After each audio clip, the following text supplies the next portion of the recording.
Officially जाके हम उनको अपनी श्रद्धांजलि भेंट करते थे, तमाम लोग, हमारे सियासतदान, हमारे ऑफिशियल्स, आम लोग। लेकिन अचानक आप देखिए कि ये जो भारतीय जनता पार्टी और आरएसएस यहाँ पे ये जो कॉम्युनल एजेंडा चला रही है, और हम समझते हैं कि जम्मू कश्मीर के अंदर जबरदस्ती एक डेमोग्राफिक चेंजेस ये जो कर रहे हैं, क्योंकि जम्मू कश्मीर एक मुस्लिम मेजॉरिटी स्टेट है। 1931 शहीदों के खिलाफ इस किस्म के अक्षर बोलना, मेरे ख्याल में इनको हिस्ट्री का मालूम भी नहीं है। इसमें ये जो लोग शहीद हुए, इनने कुर्बानियां दी, उसी के बाद एक कमेटी बनी और उस कमेटी के सुझाव के बाद यहाँ इलेक्शन भी हो गए और डेमोक्रेटिक सेटअप मिला। वही असेंबली जिसके अंदर ये लोग कल शोर मचा रहे थे, ये असेंबली उन्हीं की देन है। पिछले 75 बरस से 13 जुलाई 1931 के शोधा को शोधाए कश्मीर के नाम से मनाते आए। उनकी छुट्टी के खात्मे के खिलाफ एक जंग लड़ रहे थे।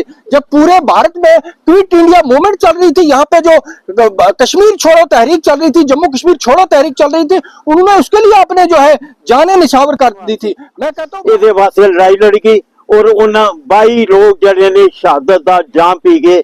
ਅੱਜ ਫਿਰਕਾ ਪ੍ਰਸਤ ਲੋਕ ਉਹਨਾਂ ਨੂੰ ਸ਼ਰਮ ਆਣੀ ਚਾਹੀਦੀ ਹੈ कि जिन्होंने बड़े भद्दे लफ्ज इस्तेमाल किए। तो महाराजा हो, कोई मुगल हो, कोई सुल्तान हो, कोई भी हो, वो कितना भी अच्छा हो, वो डेमोक्रेसी से कम अच्छा नहीं हो सकता है। 13 जुलाई 1931 के शोहदा को जिस तरह से उन्होंने उनके खिलाफ बदलफ्जी यूज की है, उसको हम स्ट्रांगली कंडेम करते हैं और तमाम जम्मू कश्मीर की आवाम से हम ये रिक्वेस्ट करेंगे कि इनके खिलाफ आवाज उठाई जाए। ये जो कम्युनल एजेंडा है, ये जो हेट्रेड यहाँ पे पैदा किया जा रहा है, इसके खिलाफ हम आवाज उठाएं। आज जब लेजिस्लेटिव असेंबली में यहाँ गुबाल मचा था, 13 जुलाई 1931 के शहीदों को जो है वो ट्रेटर्स कहा गया है, उसी सिलसिले में हम आपसे बात करेंगे। सर, क्या कुछ आप बताना चाहेंगे?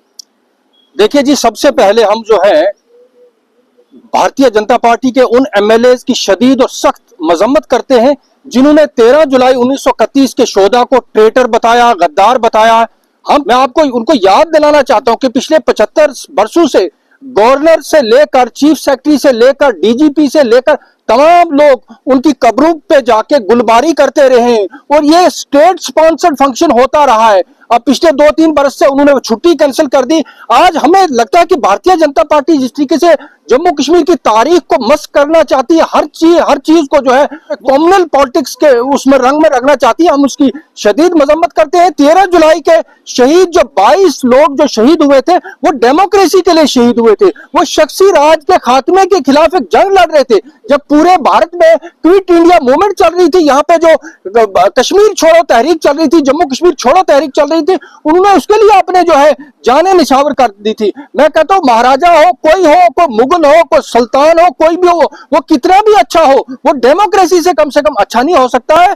और ये डेमोक्रेसी के लिए उन्होंने जो अपनी जाने निछावर कर दी, हम साल से उनको खराज अकीदत पेश करते आए हैं और हम इसकी शदीद मजम्मत करते हैं और हम समझते हैं कि ऐसे लोगों के खिलाफ जो कार्रवाई की जानी चाहिए। ऑर्गेनाइजेशन जो है उन्होंने वो प्रोटेस्ट कर रही है, बंद कर रही है, इस बात को लेकर के कल रियासत के deputy chief minister Surendra Chaudhary ने महाराजा को कहीं डिक्टेटर बता दिया।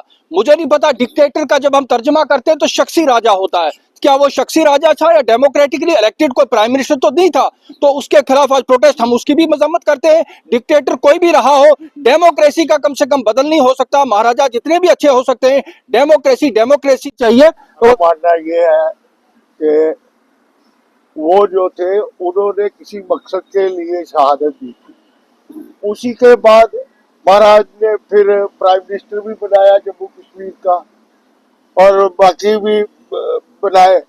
मतलब उनकी शहादत जो है वो डेमोक्रेसी के लिए उनको सलाम करना पड़ेगा। बाकी ये है कि भाई जैसा मर्जी हो, राजबाड़ा शाही होती है।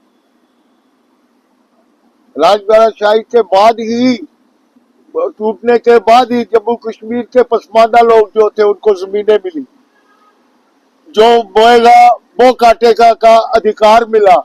यार इतनी बड़ी कुर्बानी देने वालों को ऐसे कहना मैं नहीं समझता कि कोई जायज बात है। लेकिन एक बात और कहूंगा, ये सरकार जो है ये इसका एजेंडा है, माइनॉरिटीज को दबा लो और मेजॉरिटी को डरा दो और कारपोरेट प्रस्ती करो। 13 जुलाई 1931 जरा जम्मू कश्मीर ਦਾ ਰਾਜੇ ਦੇ ਖਿਲਾਫ ਜਿਹੜੀ ਹੈ ਜੰਗ ਲੜੀ ਗਈ, ਜਿਹੜਾ ਅੱਗੇ ਉਹ ਡਿਕਟੇਟਰ ਬਣ ਕੇ ਰਹਿ ਗਿਆ ਸੀ, ਉਹ ਜ਼ੁਲਮ ਸਿਤਮ ਕਰ ਰਿਹਾ ਸੀ, ਉਹਦੇ ਖਿਲਾਫ ਡੈਮੋਕ੍ਰੇਸੀ ਬਹਾਲ ਕਰਨ ਵਾਸਤੇ ਇਹਦੇ ਵਾਸਤੇ ਲੜਾਈ ਲੜੀ ਗਈ ਔਰ ਉਹਨਾਂ 22 ਲੋਕ ਜਿਹੜੇ ਨੇ ਸ਼ਹਾਦਤ ਦਾ ਜਾਮ ਪੀ ਗਏ। ਅੱਜ ਫਿਰਕਾ ਪ੍ਰਸਤ ਲੋਕ ਉਹਨਾਂ ਨੂੰ ਸ਼ਰਮ ਆਣੀ ਚਾਹੀਦੀ ਹੈ ਕਿ ਜਿਨ੍ਹਾਂ ਨੇ बड़े भद्दे लफ्ज़ इस्तेमाल किए उन्होंने वास्ते मैं उन्होंने लाल सलाम करना कि जिन्होंने अपन जाना जड़िया ने जमहूरियत वास्ते और वास्ते जड़िया अपनी जाना कुर्बान। आज जिस तरह से यहाँ हमारे जम्मू की जो सिविल सोसाइटी है और ये जो वाक़या हुआ है असेंबली में यहाँ जम्मू कश्मीर की, और जिस तरह की हमारे शाहिद सलीम जी ने बिल्कुल दुरुस्त फरमाया कि पिछले 75 साल से लगातार वो जो हमारे जिन लोगों ने शहादत दी 1931 में यहाँ डेमोक्रेसी के लिए, ह्यूमन राइट्स के लिए, फंडामेंटल राइट्स के लिए, और लगातार आज से 2 साल पहले तक ऑफिशियली जाके हम उनको अपनी श्रद्धांजलि भेंट करते थे तमाम लोग, हमारे सियासतदान, हमारे ऑफिशियल्स, आम लोग। लेकिन अचानक आप देखिए कि ये जो भारतीय जनता पार्टी और आरएसएस यहाँ पे ये जो कॉम्युनल एजेंडा चला रही है, और हम समझते हैं कि जम्मू कश्मीर के अंदर जबरदस्ती एक डेमोग्राफिक चेंजेस ये जो कर रहे हैं, क्योंकि जम्मू कश्मीर एक मुस्लिम मेजॉरिटी स्टेट है।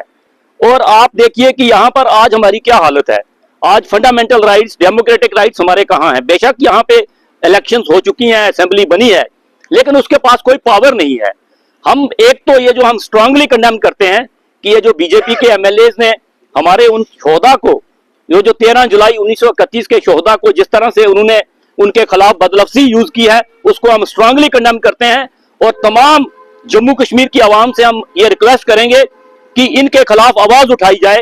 ये जो कॉम्युनल एजेंडा है, ये जो हेट्रेड यहाँ पे पैदा किया जा रहा है, इसके खिलाफ हम आवाज उठाएं। आज जम्मू की सिविल सोसाइटी की तरफ से उस बयान के ऊपर प्रोटेस्ट किया जा रहा है जो असेंबली के अंदर कुछ लोगों ने दिया। मैं यह समझता हूं कि 1931 में ये जो लोग शहीद हुए, इनने कुर्बानियां दी, उसी के बाद एक कमेटी बनी और उस कमेटी के सुझाव के बाद यहाँ इलेक्शन भी हो गए और डेमोक्रेटिक सेटअप मिला। वही असेंबली जिसके अंदर ये लोग कल शोर मचा रहे थे, ये असेंबली उन्हीं की देन है। उन लोगों की जदोजहद के बाद ही यहाँ डेमोक्रेटिक सेटअप आया, लेकिन ये सब चीजें भूल गए। ये सिर्फ लोगों का ध्यान भटकाने के लिए, जो असेंबली के अंदर जेन्युइन मुद्दे हैं लोगों के, जो लोगों की प्रॉब्लम है, मुश्किल है, उनसे ध्यान भटकाने के लिए, डिस्कशन को आगे पीछे करने के लिए तरह तरह के हथकंडे जो अपना रहे हैं, हम कंडेम्ड करते हैं। आज इस सिविल सोसाइटी के प्रोग्राम से जो ये बयान इन्होंने लिया है बड़ा कंडेम्डेबल है, और हम उनको शहीदों को हम यहाँ से लाल सलाम। इसमें कोई शक नहीं कि इन्होंने आज़ादी की लड़ाई लड़ी नहीं। जिन्होंने आज़ादी की लड़ाई लड़ी उनको मालूम है कि आज़ादी की लड़ाई कैसे लड़ी गई, कैसे शहीद हुए, कैसे कुर्बानी दी। जिन्होंने आज़ादी की लड़ाई नहीं लड़ी उनको राज सत्ता मिली है, तो उस राज सत्ता के नशे में ये लोग बोलने की कोशिश कर रहे हैं। उस वक्त 2 किस्म की लड़ाई थी। एक लड़ाई थी महाराजे के खिलाफ, एक लड़ाई थी अंग्रेजों के खिलाफ। जम्मू कश्मीर में दोहरी लड़ाई लड़ी गई, और जब दोहरी लड़ाई लड़ी गई, दोहरी लड़ाई में उनको अंग्रेजों को बाहर निकाला, और जहां पर महाराजा ने उसके खिलाफ लड़ाई लड़के लैंड और गिदर सिस्टम खत्म किया और बाको जमीन मिली। अगर आज जम्मू में कश्मीर में बाको जमीन भी मिली है, तो ये लोग भूल गए हैं कि 370 जहां से वो शहीदों की 7 जुलाई 1931 शहीदों के खिलाफ इस किस्म के अक्षर बोलना, मेरे ख्याल में इनको हिस्ट्री का मालूम भी नहीं है। तो लिहाजा हमारे लिए ये अनजान है, अनजानों के हाथ में हम कुर्सी पर पहुंचाया है। और जनता को चाहिए कि जिन्होंने लड़ाई लड़ी, किसानों को जमीन दी, इसका अधिकार रोजगार का अधिकार दिया, जमीन का अधिकार दिया, और उनके खिलाफ इस किस्म के लक्ष्य बोलने ये बहुत, जितनी इनकी मरम्मत की जाए उतनी कम है। कुछ